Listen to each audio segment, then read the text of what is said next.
Da ka jing thmu banyada pen em bat klan ya kriti dustur bat ka sanchar khadar jong ka jai ban reu ka ki chi si ha ka sni balang ka lapan kha se ka wai pak kan hun ka ba kan thop lang ki kli nong sanchar ka balatip ka teng kum ka traditional dorbar representative council ya ka te ka traditional dorbar representative council lapan kha din ka jing lang ka lapan kha sani ba pa deng ki em ki sardar ki lingdo bat ki wahadarar ka long ha ki chi si ha ka te ki sni ha po ka jing lam jong cm upapi ncm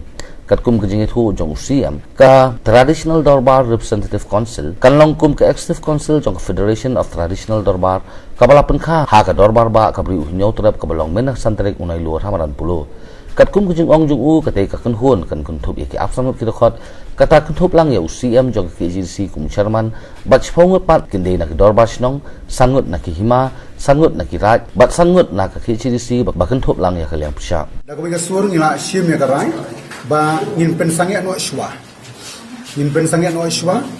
ya kaji memorandum ka bangi ai ha ka shikotarik namar ba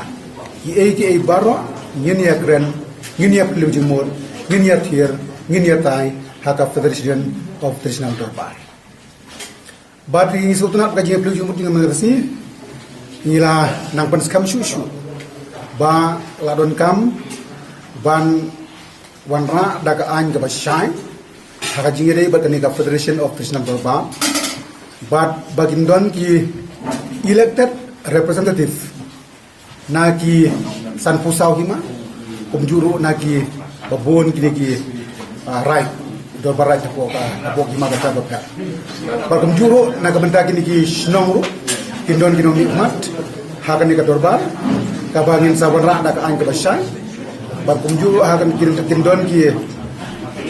dukhot nakaliang yate nakaliang sensyal di banlong ki dukhot jong kaneka federation of traditional dorbar kabangila banjar keten ya kaneka jingi kan ujung ki la se jong ki nomi khmat nila ban ong ka traditional dorbar representative councils traditional dorbar representative council kinlong ki member jong kaneka council bagi yate ki yatai nakapor shikapor ki babun ki issue kenang bangila ban Kari along hak executive committee bat kunjuru hak house leng bagal di kebate.